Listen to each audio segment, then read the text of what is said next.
Hey folks, I am here to do the 2020 year-end recap and silver linings video. So, where to begin? I think for this video, I'm going to start with the challenges of 2020 first and get that out of the way. That way we can end it on a good note. My whole purpose here on YouTube is to show y'all my journey to reach financial independence and retire early. And if I'm being quite honest with myself, I slacked a little bit on that goal for 2020. But to get right down to the nitty-gritty, let's start with first my goals that I had set for myself officially in 2020. First thing I wanted to do was do a no-spend January, and I did do that. You know, I think it's fairly easy to start out the year with pretty high motivation, so I was able to get that done. My second goal that I had was to max out my Roth IRA, and if I recall correctly, I had wanted to do that by June, so the first 6 months of 2020. And yeah, I did not do that. I still actually don't have my Roth IRA maxed out for 2020, but I do plan on doing that by April of 2021. And the last official goal that I had set for myself was to get $4,000 saved up in my high yield savings account. Technically I did do that, but actually I did that a couple times over, but I drained my high yield savings account also a couple times over. I needed surgery at the end of February, so that drained it once, and then I drained it again in August, September, but we'll get to that in a second, because while I did not reach 2 out of the 3 of my official 2020 goals, there was another goal that I had set for myself that I also did not reach, and I wanted to start paying aggressively the loan on this car that I have, and I never did that either, y'all. 2020, if I look at it on a macro level like that,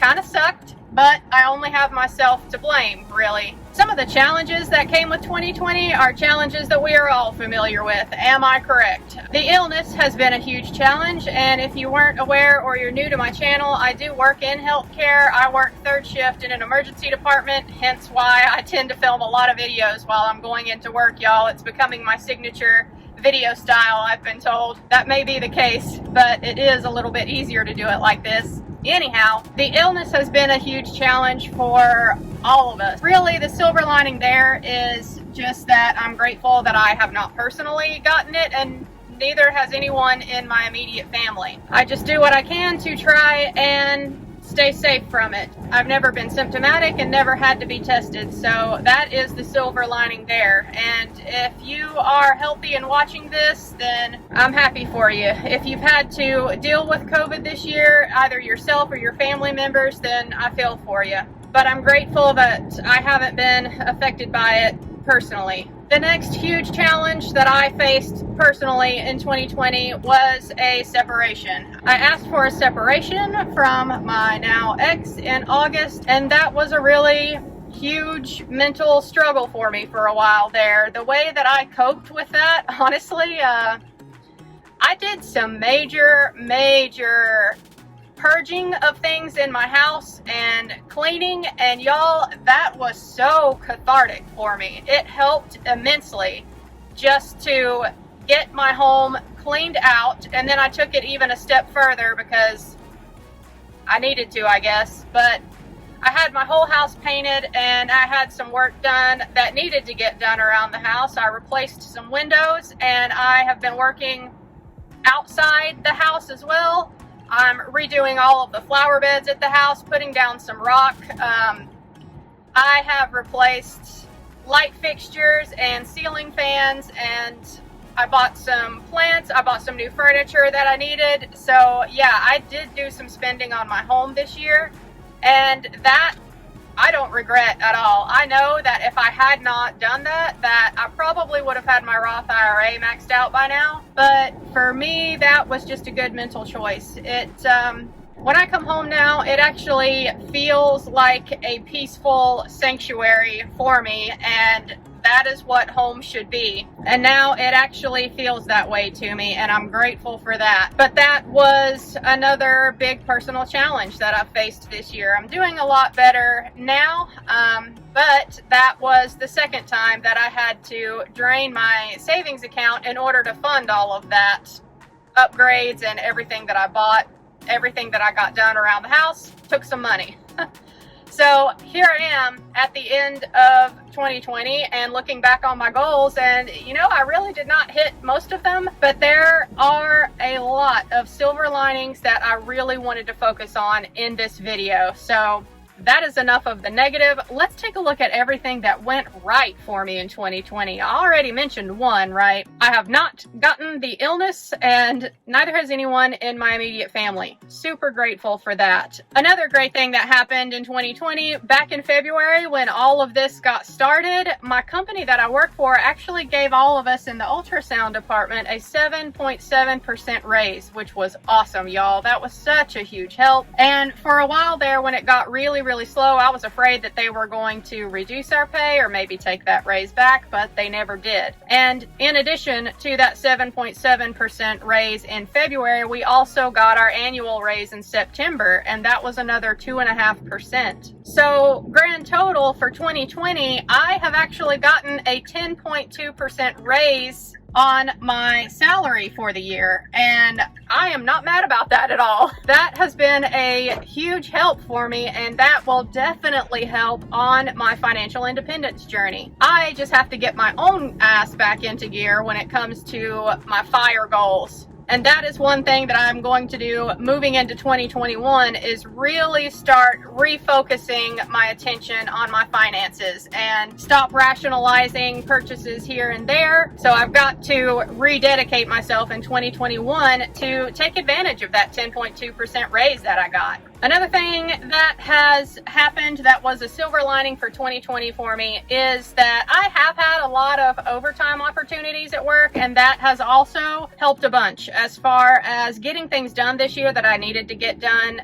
Just anytime I can get overtime, I pretty much take advantage of that opportunity because there's so many different financial things that I want to get done, and that extra money really does help. Next, silver linings for 2020, I refinanced my home, and y'all, that has saved me some money as well. I went from a 4.25% fixed interest rate down to a 3.25% interest rate. So that was a whole percentage point saved, and it dropped my mortgage payment every month by about $100. And y'all, it wasn't a high mortgage payment to begin with. For the most part, since I've been living in my home, my monthly payment that I paid was $680, around there. It fluctuated a little bit with escrow, but now my mortgage payment is $545 every month.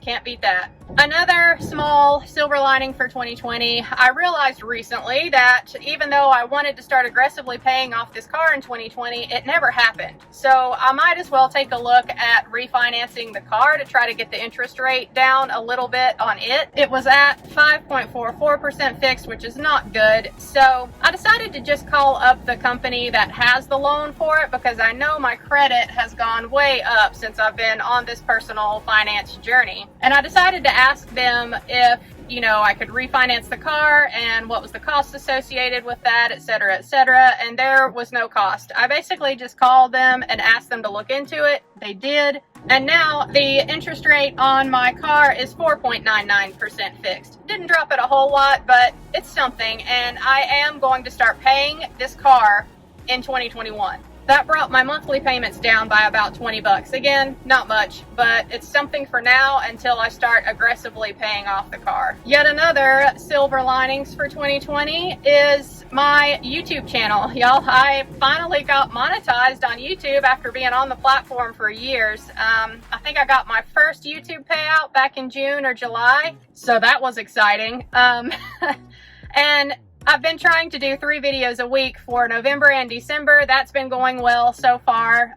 Again, that's another reason why I'm filming in my car. It just saves me so much time to do that, y'all. Trying to get out 3 videos a week is a lot of work, really. But yeah, I'm excited for my YouTube channel getting monetized. I set up an LLC for it too, so I'm excited to see where this channel goes. I really don't have any specific goals for it in 2021, but you know, if it just keeps growing slowly like it has been, I think that's great. I will take it. And then lastly, the biggest silver lining for me in 2020 were health goals that I had set for myself, and really I feel like I reached. If you've been following the journey for a little while, you know I had a Health is Wealth series on my channel where I would do a video once a month just talking about how my health goals were going. And I overall for 2020 lost 15 pounds. I didn't get down to the lowest number that I had in mind, but it was more about how I was feeling. And I went to see a holistic practice in 2020, which was expensive, but y'all, they got me feeling so much better. They improved my thyroid issues that I have immensely, and I feel so much better since I've been going to see them. So that was a huge silver lining for 2020. So y'all, I know how people really like to focus on what a shit year 2020 has been, and really, I know that it has been a hard year for all of us, but I would challenge you to look back and think about the good things that have happened in 2020. I know that it has been rough, but it hasn't all been rough. I am sure if you stopped to think about it, that you could think of some things that went right in 2020. So do your best to focus on those things, especially at the end of the year here. And I feel like that will just set the appropriate mood going into 2021, because I am hopeful that 2021 is going to be better. If 2020 has taught all of us anything, it's that we need to appreciate the good times more and recognize them when we have them, right? I know that that is a huge takeaway that I am getting from 2020. I hope y'all feel the same. If you can stop and think about some things that went right for you in 2020, I would love to hear about them in the comment section down below. Thanks as always for watching this video. I'll see y'all in my next one. Bye guys.